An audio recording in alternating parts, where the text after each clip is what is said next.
Surefire reportundan sonra davam edirik Allur reportu ilə. Bunun üçün biz yenə də daxil oluruq mavenrepository.com-a və burada yazırıq Allur JUnit 5 belə yazırıq və birinciyə daxil oluruq. Daha sonra burada ənənəyə sadiq qalaraq çalışırıq son versiya ən çox yüklənəni tapaq. Məsələn 2.25.0 buradan kopyalayırıq və qayıdırıq öz proyektimizə. Bu arada mən proyekti GitHub-a yükləmişəm, amma çox güman ki, siz artıq bu kursu izlədiyiniz zaman əvvəlki videolarda da GitHub linkini görmüsünüz. Ona görə mən videolar yüklədiyimdə GitHub-ın linkini də əvvəlki videolarda da qoyacağam. Bütün videolarda olacaq, ki əlinizin altında olsun. Daxil oluruq yenə də pom.xml-ə. Bunu burada belə yığa bilərik, mane olmasın. Kopyaladığımız dependency-ni bu dəfə plugin yox, dependency olaraq yapışdırırıq. Proyektimizi yeniləyirik. Sağ düyməni basıb Maven Reload Project. Hər ehtimala qarşı gəlin dependency'mizi burada download sources edək. Keçirik Heroku testimizə. Baxın, yeni annotasiyalarla tanış olacağıq indi. Burada biz öz testimizə müəyyən şərtlər verə bilərik. Məsələn, description verə bilərik, hər hansısa bir severity verə bilərik və s. Gəlin edək. 2 ədəd testimiz var. Parametrləşmiş və adi unit testimiz. Əslində ad düzgün deyil burada. Bu adı heç vaxt verməyin. Sadəcə mən nümunə üçün vermişdim bunu. Deməli, ət işarəsi description edirik. Description. Və bu description hardan gələcək? Allurdan gələcək. Import olundu. Mötərizini açıb bağlayıram. Description bu test haqqında məlumatdır ki, bu test nə edəcək? Gəlin baxaq bu test nə edir? Sadəcə gedir baxır ki, verilmiş checkbox işarələnir. Yazıram burada this test verify that checkbox is selected. Yəni bu test əmin olmalıdır ki, verilmiş checkbox işarələnib. Bu olacaq mənim description'ım. Bunların hamısını yazıram ki, sonunda reportumu görəndə qəşəng səliqəli şəkildə olsun. Daha sonra severity verə bilərəm. Bu da gəlir Allurdan. Gəlin belə edək. Gəlin severity description ayrı-ayrılıqda yox, çünki annotasiyalarımız çoxdur. Və sadəcə burada bunu silib yerinə ulduz işarəsi qoyacağam. Qaydırıq. Severity. Burada isə mən yazacağam severity level. Blocker qoymayacağam çünki bu blok etmir. Yazıram burada critical. Deyək ki, critical seçirik. Amma ümumiyyətlə hansılar var onları görmək istəyirsinizsə belə qoya bilərsiniz. Ya da gəlin normal seçək. Çünki checkbox elə də kritik bir şey deyil. Daha sonra epic ola bilər. Biz demişik ki, epic nədir? Əgər bir neçə bug və yaxud da user story bir mövzunun altındadırsa, yəni nə demək istəyirəm? Məsələn, hər hansısa bir saytın, deyək ki, Amazonun ana səhifəsi var. Və o ana səhifədə login bölməsi var, qeydiyyat bölməsi var, produktların siyahısı bölməsi var. Onların hərəsi bir user story'dir. Amma bütün bu user story'lər nəyin altındadır? Hansı epic'in altındadır? Ana səhifənin altında, yəni dashboard. Eyni qaydada biz burada da epic qeyd edə bilərik. Mən sadəcə Heroku app yazacağam. Çünki bütün nümunələrimiz çox sadədir. Amma siz sadəni bilməlisiniz ki, sonra şirkətdə və yaxud da öz proyektlərinizə işləyəndə qərizə yaza biləsiniz. Sonra feature. Feature nə deməkdir?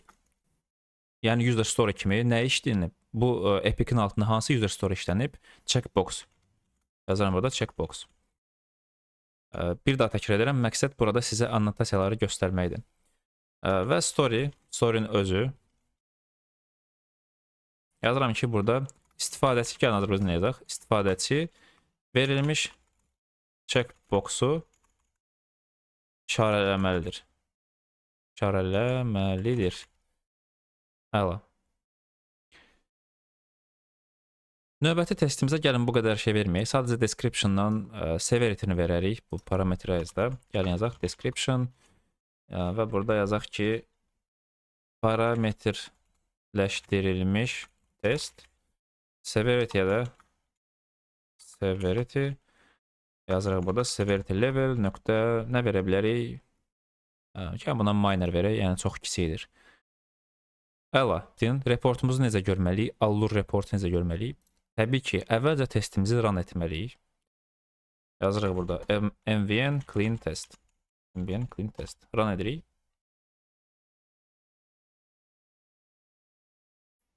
Aha, error gəldi. Gəlin baxaq görək nə problem var burada.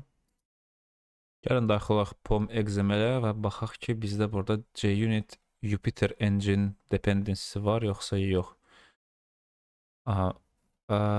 Gəlin belə deyək. Keçək sayta və axtarış yerində burada yazaq. JUnit Jupyter Engine və yaxud da engine yazaq. Baxaq hansı gəlir. JUnit Jupyter Engine 5.11.1. Bunu buradan kopyalayırıq. Gəlin proyektimizə bunu yapışdıraq. Yeniləyək. Testimizi bir daha run edək. Əgər error versə, bir ədəd daha dependency yükləməli ola bilərik. Okey, ehtiyac olmadı. Bilmirəm, sizdə də bu error çıxacaq yoxsa yox. Testimiz run olunandan sonra, necə ki, Surefire-da bizə gələn, deməli, reportu çevirmişdik o birisi formata, eləcə də burada etməliyik. Yəni, mən öz testlərimi Maven-da run etdiyimdən sonra həmin testim bir report hazırlayır və mən o reportu keçən videomuzda Surefire reportu ilə görmüşdüm. Bu videoda isə Allure-la görmək istəyirəm. Bunun üçün mən burada yazmalıyım mvn allure 2.surf. Belə bir hasar söz yazmalıyım. Və həmişəki kimi bizi sürprizlər gözləyir. Ona görə də biz bunu düzəltməliyik burada. Deməli, plugin ola bilsin biz deməli Allure-un plugini də əlavə etməliyik. Gəlin yoxlayaq. Olmasa mən yenə də videonu pauza qoyacağam. Yeni bir plugin əlavə edirik. Plugin və bunun içində biz Allure Maven baxaq. Allure Maven varmı burada? Səhifəni aşağı verərək, aha, Allure Maven. Burada gəlin 2.14.0 yükləyək. Dependency olaraq verir, amma biz plugin olaraq bunu edərik. Dependency-ni buradan yığışdıraq. Sərgiyə salaq. Proyektimizi yeniləyək.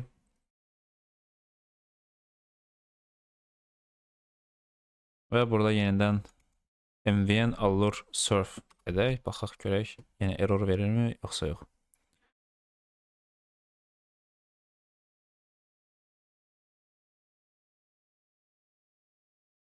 Mən gözləyirdim ki, bizim reportumuz avtomatik açılacaq, amma açılmadı. Yenidən target bölməsinə daxil oluruq. Burada site var. Sitedə bu dəfə Allure Maven plugin yazılıb və Allure Maven HTML var.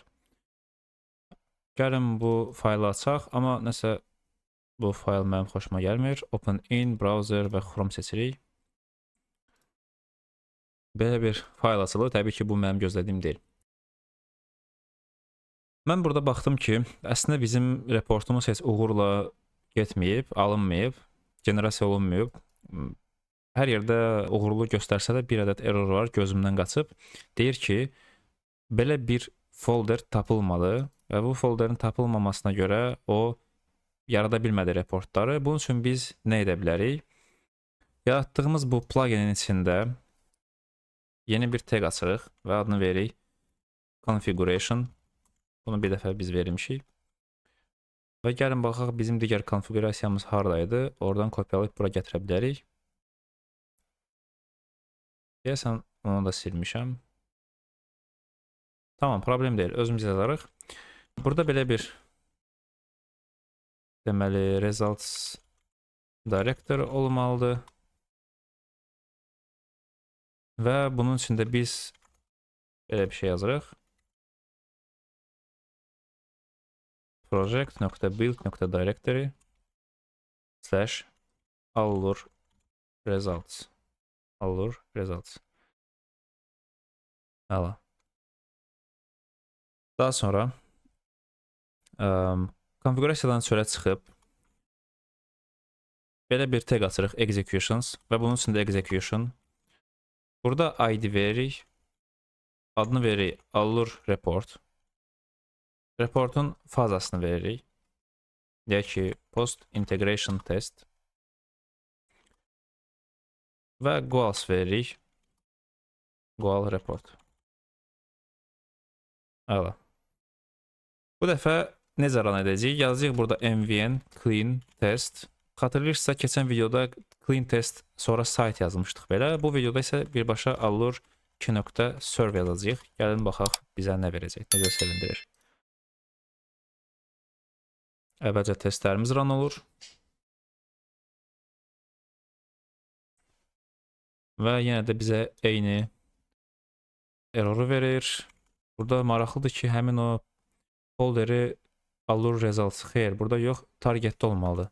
Burada target əlavə edirik. Target/Allur result. Bunu buradan silirik.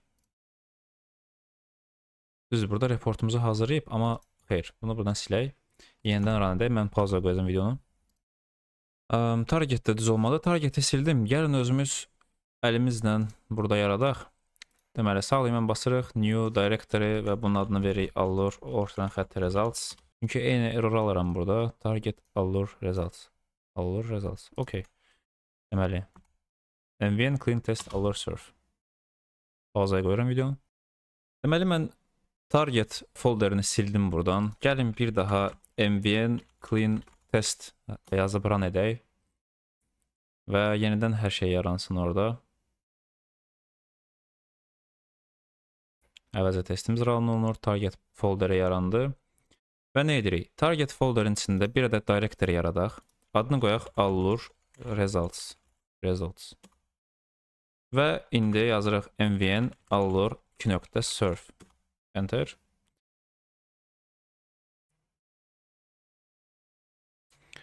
Belə bir report sizdə açılmalıdır. Göstərirəm burada. Belə bir report sizdə hazırlanmalıdır. Amma maraqlı olur ki, burada 0 test case göstərir və əgər mən Graphics'a geçsəm, yenə də sual işarəsi, sanki heç bir test case'imi tapmayıb burada. Çox maraqlıdır. Gəlin baxaq, niyə belədir. Uzun araşdırmadan sonra başa düşdüm ki, ShareFire plugin əlavə konfigurasiya tələb edir ki, Allur result generasiya oluna bilsin və konflikt yaranmasın. Buna görə də bu hissəni, baxın, bu konfigurasiya tagini bunun içində olanla birlikdə əlavə etdim. Hara? Build'in içində, pluginsin içindəki birinci pluginimiz var idi. Maven plugins, haradakı artifact Maven ShareFire plugin idi. Və bu hissəni mən əlavə etdim. Təbii ki, GitHub'dan tapa bilərsiniz və yaxud da videonu pauzaya qoyaraq özünüz əllə də yaza bilərsiniz. Mən belə edim sizin üçün, hamısı görsənsin. Bu hissəni yaza bilərsiniz. Yazdıqdan sonra biz yenidən nə edirik? Terminalımızı açırıq. Mənim serverim artıq başlayıb. Mən hər şey təmizləyib yenidən edəcəm. mvn clean test. Enter. Testlərimiz run olacaq.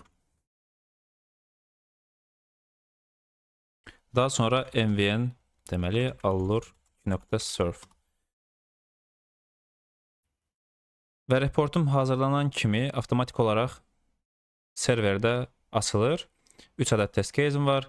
Deməli 3-ü də keçib, ona görə 100% nəticə yaşıl verir. Qrafikə gəlirəm və burada belə görürsünüz. Timeline var, göstərir ki, hər testimə neçə saniyə vaxt gedib. Ən çox vaxt gedən birinci testim idi. Unit test fikir verirsə 3 saniyə, 785 millisaniyə və digərləri ikincisinə 2 saniyə, üçüncüsünə isə 3 saniyə. Belə görə bilərik. Bu halda üzərinə basırıq. Description var.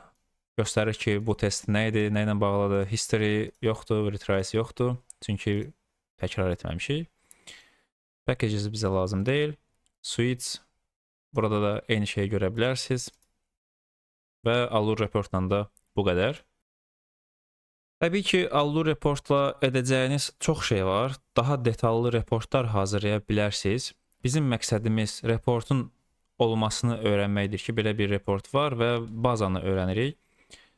Bir də orada qeyd etmişdim ki, unit testlərdə severity falan qeyd etmişdik. Onu görmək üçün nə edə bilərsiniz?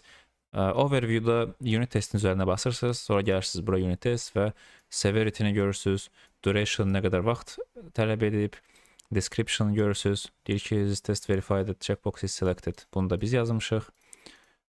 Yəni belə. Testimiz də fail olsaydı, təbii ki, burada yaşıl yerini qırmızı görəcəksiniz.